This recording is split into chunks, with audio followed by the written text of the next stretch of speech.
What if a single idea could change the world, yet almost destroy the dream behind it? In the cold fields of 19th century Canada, a blacksmith dared to forge more than metal. He forged something that would grow, clash, and fracture across generations. Rivals waited, debts piled up, and secrets whispered through factories and boardrooms. Innovation collided with ambition, and the line between success and catastrophe was razor thin.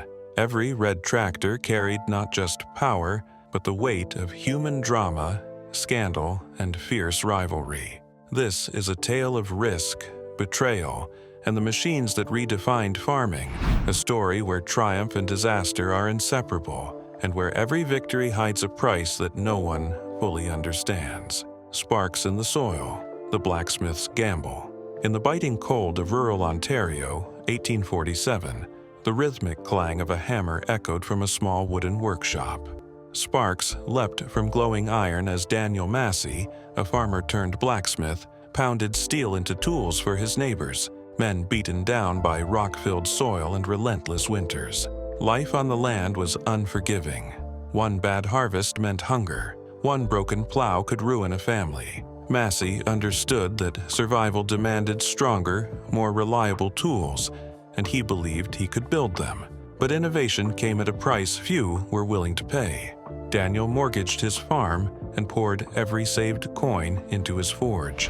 What he was shaping wasn't just metal, it was a future where farmers didn't have to rely solely on muscle, where machinery could give them a fighting chance against harsh Canadian soil. His early creations were simple but revolutionary. Harrows that endured the rocks of the field, plows strong enough to cut through frozen ground, reapers that reduced the backbreaking work of harvests.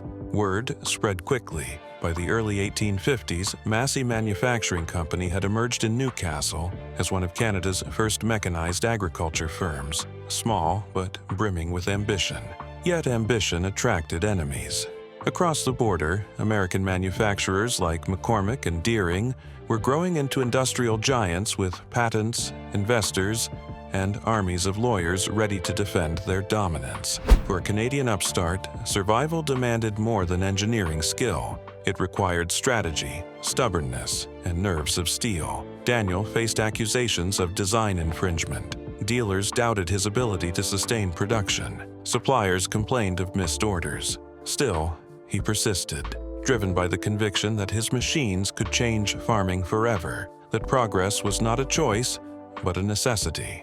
But the strain was immense. The constant battle to innovate, to keep ahead of competitors, and to manage a growing company wore on him. By 1856, his health faltered under the weight of endless work, sleepless nights, and financial stress. He handed control to his son, Hart Massey, a man less sentimental and far more calculating than his father. Where Daniel had been driven by craftsmanship and vision, Hart was focused on strategy, efficiency, and survival in an increasingly competitive market. Hart immediately began expanding operations into Toronto, building factories capable of mass production and standardizing designs. While the company's reach grew, so did tensions.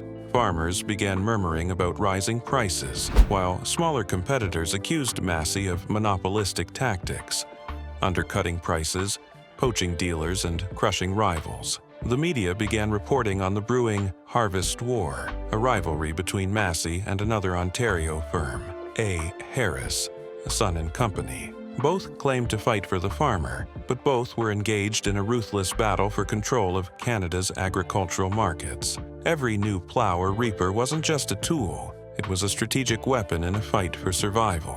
Hart's approach was relentless. Investment in new models was enormous. Marketing campaigns targeted key regions aggressively. Debt climbed, factories strained, and internal dissent grew. Board members cautioned against overreach, warning that ambition without control could be fatal. Hart ignored them. In his view, hesitation meant death in a market increasingly dominated by large-scale mechanization. The company's future would be secured by boldness or lost entirely. There was no middle ground. By the 1870s, Massey Manufacturing had become a national powerhouse, exporting across North America and into Europe. But prosperity was fragile. Heavy debt, constant rivalry, and whispers of financial instability shadowed the company's achievements.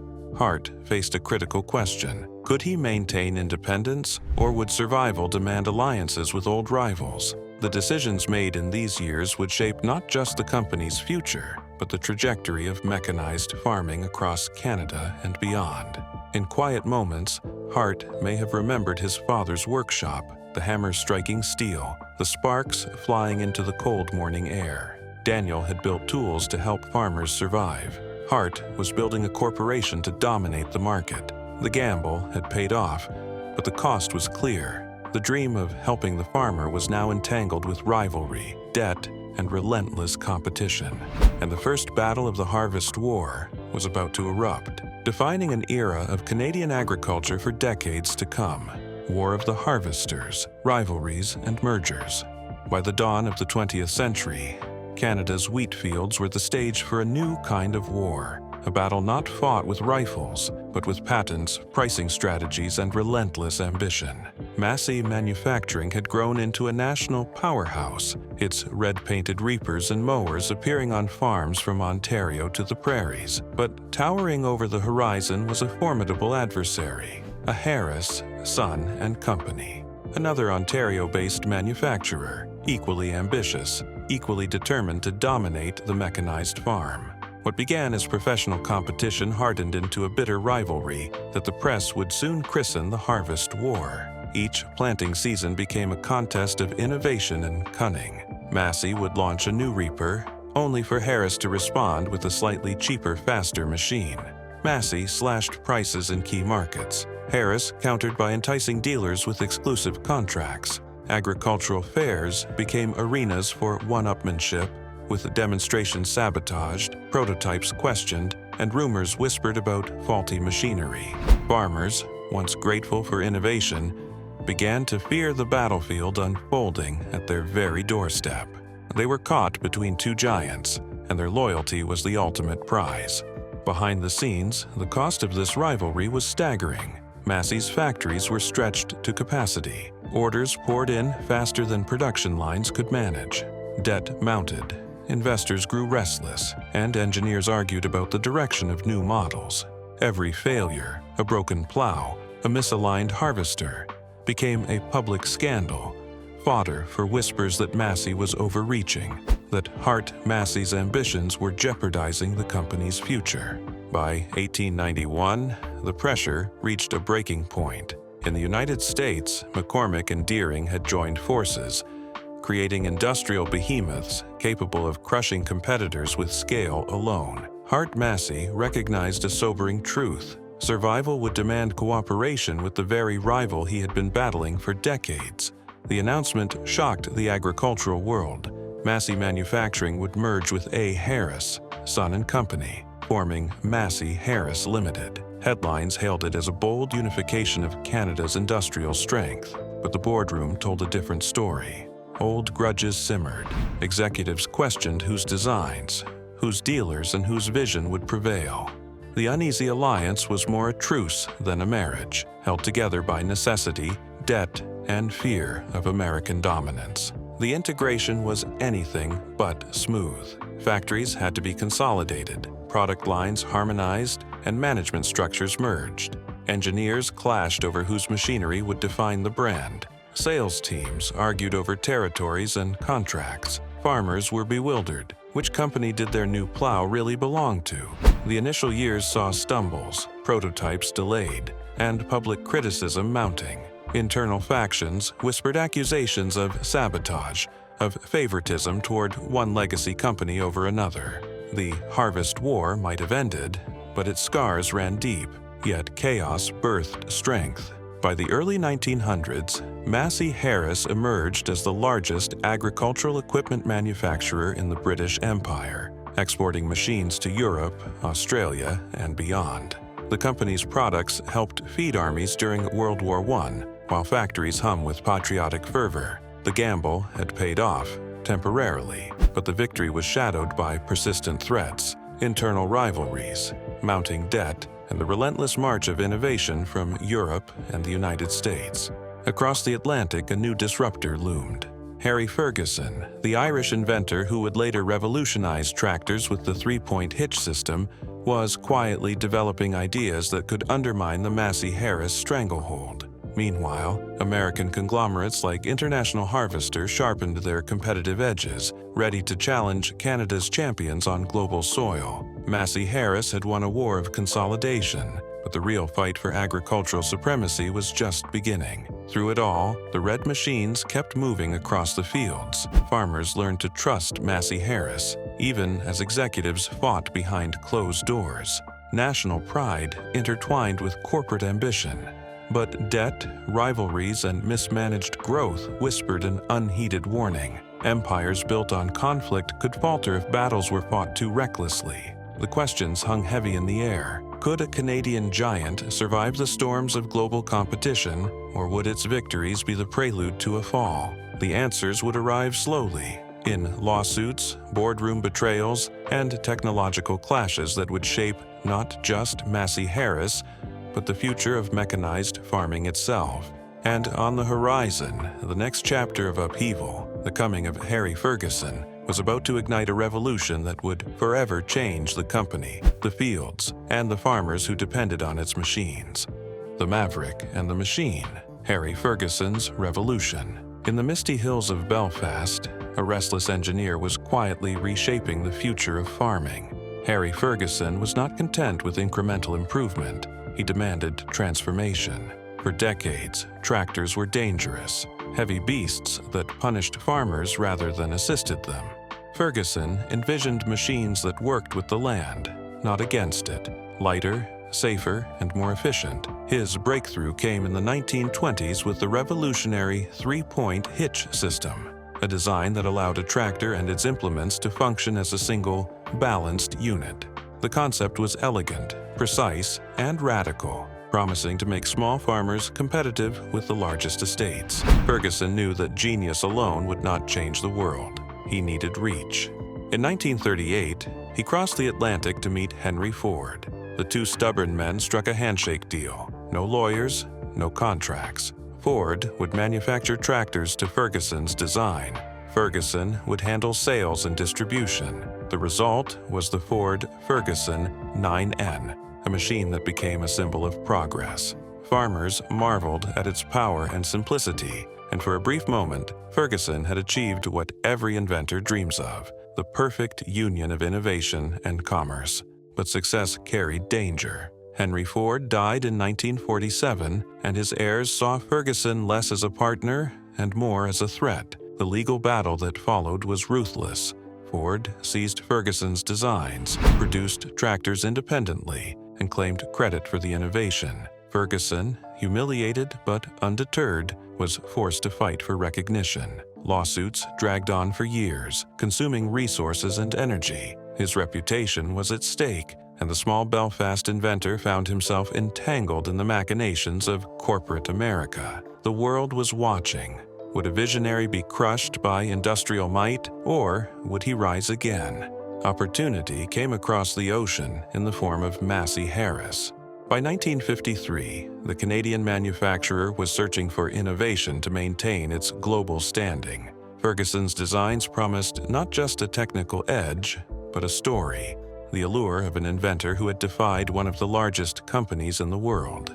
The merger produced Massey Harris Ferguson, soon shortened to Massey Ferguson, and it was hailed as the dawn of a new agricultural era. Canadian manufacturing might now carry Ferguson's revolutionary ideas to every corner of the globe. Yet the union was fraught with tension. Ferguson was a maverick, driven by principles and a desire to empower farmers. Massey Harris was a corporate juggernaut, focused on scale, profit, and brand dominance. Boardrooms clashed with workshops. Ferguson advocated for lighter, safer tractors. Executives pushed for bigger, more powerful machines to compete with John Deere and International Harvester. His influence dwindled as corporate bureaucracy diluted his vision. By 1954, Ferguson resigned, leaving the company he had helped reshape, but not before embedding his most enduring innovation, the Ferguson system. Despite his departure, Ferguson's ideas persisted. The three-point hitch became the global standard, adopted by almost every tractor manufacturer. His vision reshaped agriculture. Millions of farmers could work more efficiently, more safely, and with far greater yields. The man who had faced betrayal, legal battles, and corporate indifference had changed the world, even if he had been swallowed by the machinery of commerce he sought to improve. For Massey Ferguson, the merger had brought prestige and expanded markets, but it also highlighted a fundamental tension. Could creativity survive inside an industrial empire? Could innovation coexist with profit-driven decision-making? Ferguson's revolution was visible in every field, but the man himself had become a cautionary tale. In the race for success, visionaries risk being overtaken by the institutions they helped build. By the late 1950s, Massey Ferguson stood as a global power, but Ferguson's story served as a silent warning. The company now faced the challenge of scaling innovation without sacrificing the ideals that had made it extraordinary. Inside boardrooms, executives debated expansion, production, and acquisitions. Outside, farmers marveled at machines that made life easier, unaware of the human conflicts that had shaped them. Ferguson's legacy, both celebrated and contested, would remain a touchstone for decades to come. In the end, Harry Ferguson had done more than invent a machine. He had provoked a confrontation between ingenuity and industrial might, leaving a mark on agriculture that no corporate strategy could erase. His vision survived corporate politics, legal attacks, and boardroom compromises. The fields bore witness to his triumph, a reminder that even in defeat, true innovation cannot be extinguished. The Red Empire, triumph and arrogance. By the late 1950s, Massey Ferguson had become a global symbol of agricultural dominance. Its crimson machines rolled across continents, from the wheat fields of Canada to the rice paddies of India, carrying with them the promise of modern farming. Factories hummed in Canada, England, France, and South America, each producing tractors and combines that farmers relied upon for survival and profit alike. The company's reach was unprecedented. Over 140 countries bought its machines, and executives boasted that a Massey Ferguson tractor was sold every few minutes somewhere on the globe. To outsiders, the empire appeared unstoppable, a testament to industrial vision and corporate might. Inside the company, however, the story was more complicated. Success had bred a dangerous arrogance. Executives began prioritizing growth above all else, acquiring smaller firms across Europe and Latin America with little regard for integration. Engineers were pushed to produce bigger, more complex machines, innovations that sometimes faltered in the field. Dealers reported delays and breakdowns. Farmers complained about spare parts shortages. Internal memos warned that expansion had outpaced the company's ability to maintain quality. Yet, in the boardrooms, caution was dismissed as weakness. Ambition had become both strategy and addiction.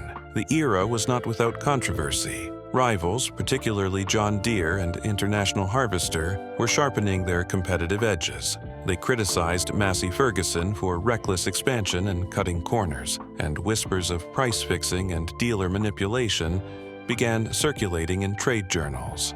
In some regions, local governments questioned the company's practices, suspecting that aggressive acquisitions and market dominance threatened smaller agricultural businesses. Even loyal employees began murmuring doubts, fearful that the empire's reach might become its undoing. Meanwhile, the financial machinery underpinning the empire was straining. Large loans had funded overseas acquisitions and ambitious factory expansions. The company's debt grew faster than its revenue, and cash flow problems began to appear. Analysts warned that a downturn in commodity prices or political instability in key markets could trigger a crisis. Internal disagreements erupted. Some executives urged restraint, fearing exposure. Others insisted that the next lucrative market would rescue the company. The tension between prudence and hubris was palpable, and every boardroom meeting became a battle over the company's future. The golden age of the red machines also created human drama. Engineers worked around the clock to meet production deadlines, often facing burnout. Managers faced impossible sales targets, and some resorted to aggressive tactics to keep quotas on track, fostering resentment and tension. Employees whispered about hidden factory defects, while marketing teams glorified machines that sometimes failed in the field. The contrast between perception and reality was stark, and cracks began to appear in the empire's polished facade. Yet outwardly, Massey Ferguson remained untouchable. Advertising campaigns featured smiling farmers and lush fields, projecting an image of reliability and prosperity. Executives traveled the world with speeches and ribbon cuttings, reinforcing the perception that growth and success were inevitable. Dealers continued to promote the machines as indispensable, and for many farmers, the red tractors remained symbols of hope and productivity. The illusion of control masked an empire teetering on the edge. By the mid-1960s, the first signs of serious trouble became unavoidable. Factories in politically volatile South America faced strikes and sabotage. European operations struggled with fluctuating currencies and tariffs. North American markets were hit by falling crop prices and delayed orders. Costs skyrocketed while sales stagnated. Internal factions fought over resources and strategy, each believing their vision was the only path forward. The empire's earlier triumphs now seemed like potential triggers for collapse. Massey Ferguson had reached a paradoxical state. It was powerful enough to dominate markets, but fragile enough to be undone by missteps. The company's greatest enemy was no longer rivals alone. It was its own arrogance. The expansion that had brought glory had also sown the seeds of vulnerability. Every acquisition, every ambitious model, every boastful claim was a step closer to the brink. Triumph and arrogance had become inseparable. And yet, the red machines continued to roll. Across fields worldwide, farmers relied on them, oblivious to the chaos behind the scenes. For the public, Massey Ferguson remained an icon. For those within, the tension was unmistakable. A red empire had been built, but whether it would survive its own hubris was far from certain. The next decade would test not only its markets, but the very foundations of its corporate identity. Fields of fire, scandals, debt, and collapse. By the early 1970s, the red empire of Massey Ferguson, once the pride of global agriculture, was showing alarming signs of strain. Decades of aggressive expansion, which had built factories across Europe, North America, and South America, had left the company buried in debt and stretched beyond capacity. What had once been a symbol of innovation and reliability now teetered under financial pressure. Every acquisition required capital. Every new factory needed oversight, and every ambitious project increased risk. The machinery of the empire rolled on, but behind the polished advertisements, cracks were appearing, and for the first time in decades, fear lingered in the corridors of power. The internal atmosphere mirrored the external instability. Executive teams argued over priorities. Engineers raised concerns about rushed and overcomplicated tractor models, and factory managers struggled to maintain production quality. Warnings were often ignored. Leaders clung to the belief that growth itself was a solution, that capturing more markets would offset mounting problems. The empire cannot slow, they insisted. We must expand, dominate, and innovate faster than anyone else. That relentless pursuit of scale became a double-edged sword, one that would cut deeper than anyone anticipated. Scandals began surfacing across continents. Dealers in North America accused the company of deliberately holding back spare parts to drive new tractor sales. European factories faced complaints over substandard assembly, missed deadlines, and faulty machinery. In South America, political unrest and strikes disrupted production, delayed shipments, and inflamed local anger. Whispers of corruption circulated in corporate corridors, allegations of favoritism in supplier contracts, misallocated funds, and kickbacks. Shareholders grew uneasy. Journalists began questioning the company's reliability, and even loyal employees whispered about managerial incompetence and cronyism. Debt was the sharpest threat. The company had borrowed heavily to fund acquisitions and ambitious research projects, confident that future sales would cover liabilities. By the mid-1970s, Rising interest rates transformed manageable loans into crushing obligations. Profit margins shrank, and even small missteps, delayed deliveries, minor equipment failures, fluctuating crop prices, had outsized consequences. Internal disagreements on strategy intensified. Some executives advocated austerity, scaling back production and trimming costs, while others doubled down on expansion, convinced a single bold move could reclaim market dominance. The boardroom became a battlefield of competing visions, loyalty shifting with every quarterly report. Meanwhile, high-profile resignations shook confidence. Executives responsible for key international operations departed under pressure or quietly exited, leaving critical management gaps. Rumors of corporate misconduct, questionable contract awards, accounting irregularities, and internal favoritism further eroded trust.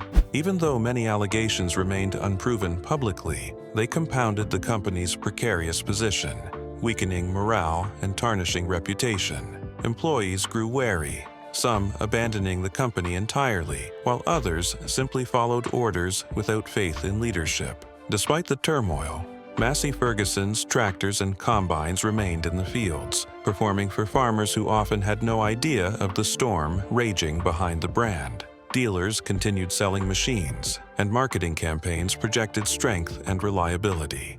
Yet the contrast between public perception and internal reality grew increasingly stark. Engineers juggled conflicting priorities, factories operated under strained resources, and management struggled to enforce control over a sprawling empire now larger than any one person could manage. By the late 1970s, the consequences were undeniable. Factories operated below capacity, cash reserves dwindled, and debt obligations loomed like an ever-present threat. Rivals such as John Deere and International Harvester, with more disciplined management and financial stability, began to erode Massey Ferguson's market share. The company's once celebrated empire faced the grim possibility of collapse, the inevitable result of debt, scandal, mismanagement, and unchecked ambition converging. This period became a cautionary tale. Even a company that had dominated continents could falter when hubris, reckless expansion, and internal conflict collided. Every delayed shipment, every flawed tractor design, and every over-leveraged investment compounded the next, leaving the company vulnerable to both market forces and operational failure. For Massey Ferguson, the Red Empire that had conquered the fields of the world was now entering its most perilous chapter. The machines continued to operate. Fields were tilled, and farmers harvested crops. But behind the scenes, a storm of financial, managerial, and reputational crises raged. The stage was set for the inevitable reckoning, a fall that would shake the company to its core, leading to the loss of independence, the dilution of identity, and a complete reshaping of the empire's future. The fall, takeover, and identity lost. By the early 1980s, Massey Ferguson's empire was teetering on the brink. The red machines that had once symbolized global agricultural power now carried the weight of decades of overexpansion, financial mismanagement, and internal scandal. Factories operated below capacity, debt payments loomed like guillotines, and shareholders demanded answers. The company that had once conquered fields across continents was now vulnerable, and rivals circled like predators. Every misstep, every delayed shipment, every unresolved scandal amplified the pressure. The empire that had thrived on ambition and bold growth was now paying the ultimate price for hubris, and the world was watching with bated breath, anticipating the inevitable collapse. Executives scrambled to stabilize the company, but years of unchecked expansion left little room for quick fixes. Factories were inefficient, production schedules constantly disrupted, and management teams fractured by competing agendas. Engineers warned that rushed designs and poorly tested machinery were damaging the brand's reputation. Dealers grumbled, farmers grew wary, and the media began questioning the company's viability. Rumors of bankruptcy spread like wildfire, sparking panic among investors and suppliers. The very confidence that had built Massey Ferguson's global reach now accelerated its decline, turning the company's once celebrated success into a fragile illusion. Debt was the most immediate and unforgiving threat. Interest payments devoured profits, and lenders demanded restructuring plans with ironclad guarantees. Attempts to refinance were hampered by internal disorganization, declining sales, and a pervasive fear that the company could collapse before solutions took hold. Leadership battles intensified simultaneously. Some executives advocated austerity, cutting staff and trimming unprofitable operations. Others pressed for risky expansions into new markets and experimental products, convinced a single bold move could reclaim lost dominance. Boardroom infighting paralyzed decision-making, leaving the company reactive rather than proactive, and the clock ticked mercilessly. Amid this turmoil, rivals moved decisively. John Deere, an international harvester, seized the opportunity, exploiting Massey Ferguson's instability to grab market share and undercut prices. The company's once loyal dealers began questioning the reliability of management. International operations, previously a source of pride, became financial drains. European factories struggled with labor unrest, fluctuating currencies, and rising material costs. South American plants faced political instability and strikes, further delaying production and deliveries. Every corner of the empire revealed vulnerabilities, and the cracks in Massey Ferguson's foundation grew impossible to ignore. Employees whispered about mismanagement, suppliers suspected favoritism, and even loyal staff began questioning the leadership's competence. By 1984, a takeover became inevitable. Canadian banks, unwilling to risk further losses, pressured the board to accept external control. Investors and creditors entered negotiations with foreign entities, seeking stability and repayment. Eventually, the American conglomerate AGCO and international partners orchestrated a management buyout, effectively wresting control from the historic Massey Ferguson leadership. The move was hailed publicly as necessary to save the company, but for those who had built its name and reputation, it was a bitter, humiliating pill. Generations of risk, vision, and ambition were now filtered through a new lens, one focused primarily on financial survival, stripping the company of its identity.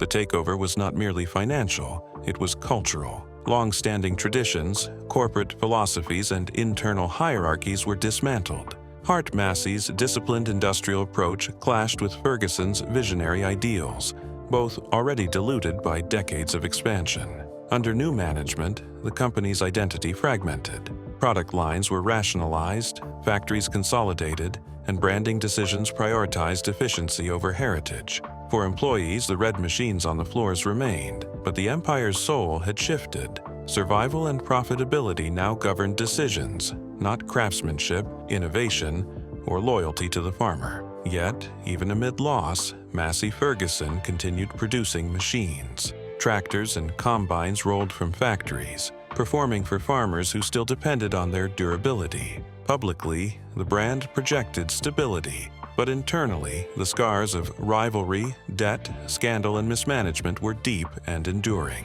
The empire that had dominated global agriculture had been humbled, stripped of independence, and forced to redefine itself under new masters. It was a cautionary tale of how ambition without restraint, expansion without oversight, and hubris without accountability can dismantle even the most iconic empires. For Massey Ferguson, the takeover marked the end of autonomy, the fracture of identity, and the start of a painful rebirth that would require lessons hard-earned from decades of triumphs, failures, and scandals. The stage was set for a resurrection, if the company could survive its own legacy. Resurrection of the Red Giant.